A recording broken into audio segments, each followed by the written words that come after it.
स्वागत है आप सभी स्टूडेंटों का जेएमबी स्टडी भारत में। तो आज हम स्टडी करते हैं अंगद सर के साथ कक्षा 9वीं की गणित के अध्याय 11 का, जो पृष्ठीय क्षेत्रफल और आयतन है। और ये पृष्ठीय क्षेत्रफल और आयतन का भाग नंबर 22 है, जिसमें हम स्टार्ट करेंगे आज प्रश्नावली 11.4 का भाग 1, जिसमें हम देखेंगे प्रश्न क्रमांक 1 का संपूर्ण हल। इससे पहले यदि आपने हमारे चैनल जेएमबी स्टडी भारत को सब्सक्राइब नहीं किया है तो सब्सक्राइब कीजिए, ताकि इसी प्रकार की सभी वीडियो आपको सबसे पहले मिल सके। तो आइए हम देखते हैं प्रश्न क्रमांक 1 क्या कहता है। तो प्रश्न नंबर 1 दिया गया है, उस गोले का आयतन ज्ञात कीजिए जिसकी त्रिज्या निम्न है। क्या दिया गया प्रश्न नंबर 1, उस गोले का आयतन ज्ञात कीजिए जिसकी त्रिज्या या रेडियस निम्न है। पहला दिया है उसमें 7 सेंटीमीटर, दूसरा दिया है 0.63 मीटर्स। ठीक है, तो प्रश्न 1 में हमें 2 क्वेश्चन दिए गए हैं। तो हम देखते हैं पहला क्वेश्चन, जिसकी रेडियस कितनी है, 7 सेंटीमीटर है। तो प्रश्न 1 दिया गया है, उस गोले का आयतन ज्ञात कीजिए जिसकी त्रिज्या 7 सेंटीमीटर है। तो जो हमें दिया गया है वो लिख लेते हैं, जो ज्ञात करना है वो लिख लेते हैं। तो यहां लिख लो आप, हमें दिया गया है गोले की त्रिज्या r बराबर 7 सेंटीमीटर है। ज्ञात करना है गोले का आयतन। तो क्या ज्ञात करना है, हमें गोले का आयतन ज्ञात करना है, जबकि गोले की रेडियस हमें दी गई है। तो हम क्या जानते हैं यहाँ पे गोले का आयतन ज्ञात करने के लिए, क्योंकि हम जानते हैं, लिखो, क्योंकि हम जानते हैं गोले का आयतन बराबर हम जानते हैं कि गोले का आयतन v बराबर 4/3 पाई r क्यूब घन इकाई होता है, जिसको हमने समीकरण 1 मान लिया। तो यह हमें पाई के मान की और r के मान की आवश्यकता है, जिससे हम गोले का आयतन निकाल सकते हैं। तो r का मान, रेडियस हमें दी गई है 7 सेंटीमीटर, और पाई का मान आप रखना चाहो तो रख दो 22/7, नहीं तो पाई ज्यों का त्यों लिखा रहने दो। तो हम क्या करेंगे, समीकरण 1 में पाई बराबर 22/7 और r बराबर 7 रखने पर, तो समीकरण 1 में पाई बराबर 22/7 तथा r बराबर 7 सेंटीमीटर रखने पर रखो तो हमें क्या मिल जाएगा। इसीलिए गोले का आयतन बराबर मिलेगा, आयतन बराबर 4/3 गुणित पाई का मान रख दो 22/7 गुणित r का मान आपके पास कितना था, 7 सेंटीमीटर। तो 7 का हो गया होल क्यूब, और यूनिट दिया सेंटीमीटर, तो ये हो गया क्यू सेंटीमीटर्स। बस इसको सॉल्व कर लो तो क्या मिलेगा, आप यहाँ देख सकते हो। तो यहां से मिलेगा 4/3 गुणित 22/7 गुणित 7 लिखना पड़ेगा, 7 मल्टीपल 7 मल्टीपल 7 3 बार, क्योंकि यहाँ पे 7 का क्यू दिया है और 1 घन सेंटीमीटर ज्यों का त्यों। तो यहाँ से 1 7 और 1 7 कैंसिल हो गया, और बाकी ये ज्यों का त्यों रहेगा। तो क्या मिलेगा, 3 से 7 तो कटते नहीं है, तो इसको लिख लो। ऊपर क्या मिलेगा आपको, ज्यों का त्यों लिखो। यहाँ पे क्या मिल सकता है आपको, ऊपर से मिलेगा हमें 4 मल्टीपल 22 मल्टीपल 7 मल्टीपल 7 अपन कितना आ जाएगा नीचे 3। यूनिट क्या है हमारे पास, सेंटीमीटर, क्यू सेंटीमीटर। तो इनका मल्टीपल भी कर सकते हो और काट भी सकते हो। तो इसको सॉल्व करेंगे तो हमारे पास क्या मिल जाएगा, गोले का आयतन बराबर, ठीक है। तो इन सब का मल्टीपल करो तो ये मिलेगा हमें 88 मल्टीपल 49। इसका मल्टीपल करेंगे तो हमें पूरा मिल जाएगा ये हमारे पास 4312, और बटे में आपको मिलेगा यहाँ से जो 3 दिया है, और यूनिट क्या थी आपकी, घन सेंटीमीटर स्क्वायर।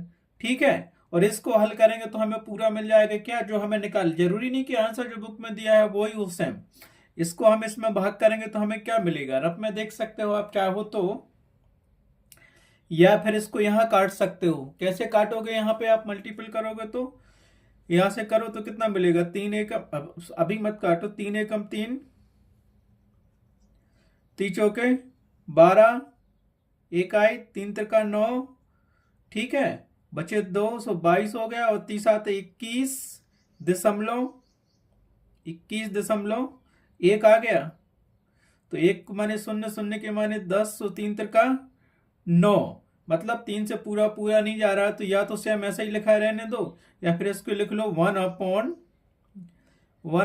भी कर सकते हो उसका, या उसको काट दो, और नहीं काटना है तो यह आ जाएगा आपके पास 143 7.5 दशमलव बचा था, 1 बचा था, तो 1/3 कर दो उसको, उसमें भाग नहीं दो, तो ऐसे आंसर दिया तो घन सेंटीमीटर हो गया, ऐसा लिख दो। नहीं तो सीधा सीधा लिख दो कि आंसर हमारे पास आ गया, कितना आ गया आंसर, सीधा लिख दो 30 आते 21, फिर बचा 1, 30 आते 21, 30 आते 21, मतलब 7 के ऊपर बार आएगा, 7 बार बार आ रहा है, तो उसको 1/3 ही लिख दो, आगे कुछ नहीं होगा, जो आंसर आएगा। तो आंसर देख लेना आप, इसको लिखोगे आप आंसर 1437/1/3 घन सेंटीमीटर या क्यू सेंटीमीटर। जो अपना आंसर आ गया वो क्या आ गया, 1437.37 सही 1/3 क्यू सेंटीमीटर होगा। ये क्या मिल गया हमें, गोले का आयतन मिल गया, जो हमें ज्ञात करना था। तो उत्तर बराबर लिखोगे अतः, तो आपका उत्तर आ जाएगा गोले का आयतन 1437 सही 1/3 घन सेंटीमीटर। ये आपका आंसर होगा पहले क्वेश्चन का, पहले का आंसर। ये कौन सी प्रश्नावली है, प्रश्नावली 11.4 के प्रश्न नंबर 1 का पहले का आंसर आ गया 1437 सही 1/3 घन सेंटीमीटर। ठीक है, अब चलते हैं पहले का सेकंड क्वेश्चन जो दिया गया था। तो हमें दिया गया है दूसरा क्वेश्चन 0.63 मीटर क्या है, गोले की त्रिज्या है, और हमें ज्ञात क्या करना है, गोले का आयतन करना है। तो जो दिया गया है उसको लिख लो, और फिर जो ज्ञात करना है उसको लिख लो, और फिर फार्मूला लिख के उसको सॉल्व कर दो। तो हमें दिया गया है गोले की त्रिज्या r बराबर 0.63 मीटर दिया गया है। गोले का हमें आयतन ज्ञात करना भी, तो हम क्या जानते हैं, गोले का आयतन होता है 4/3 पाई r क्यू घन इकाई। तो उसको लिख लो, और उसमें क्या है, r की वैल्यू रख दो, पाई की वैल्यू रख दो, तो गोले का आयतन हमारे पास आ जाएगा। तो हम जानते हैं कि गोले का आयतन b बराबर 4/3 पाई r क्यू घन इकाई है, जिसको हमने समीकरण 1 मान लिया। और समीकरण 1 में पाई बराबर 22/7 और r बराबर 0.63 मीटर रखने पर गोले का आयतन निम्न होगा। तो क्या किया हमने, समीकरण 1 में पाई बराबर 22/7 और r बराबर 0.63 मीटर रखने पर गोले का आयतन b बराबर हो जाएगा 4/3 गुणित पाई की वैल्यू हमने रख दी 22/7 गुणित ये वैल्यू मिल गई r की 0.63 का होल क्यू, और ये मिल गया घन मीटर्स। ठीक है, तो इसको अच्छे से लिख लो, तो हमारे पास क्या मिलेगा, 4/3 गुणित 22/7 गुणित 0.63 गुणित 0.63 गुणित 0.63, और ये यूनिट मिल गई हमें क्यू मीटर्स। तो यहां से देखो हम काट दो, 7 एकम 7, 7 नाम 63, लेकिन दशमलव कब रखना है, 2 अंकों बाद, तो एक 0 हो जाएगा और एक ये हो गया, तो 0 मतलब दशमलव 09 बार कट जाएगा ये 0.63। ठीक है, तो अब यहां से हमें क्या मिलेगा, ये चाहो तो ये भी काट सकते हो, 3 एकम 3, 3 भी कट जाएगा, 3 एकम 3 ये भी कट रहा है। तो इसको क्या करेंगे, या तो इसी को काट लो या फिर इसको काट दो, दशमलव 3 दूनी 6 और 3 एकम 3।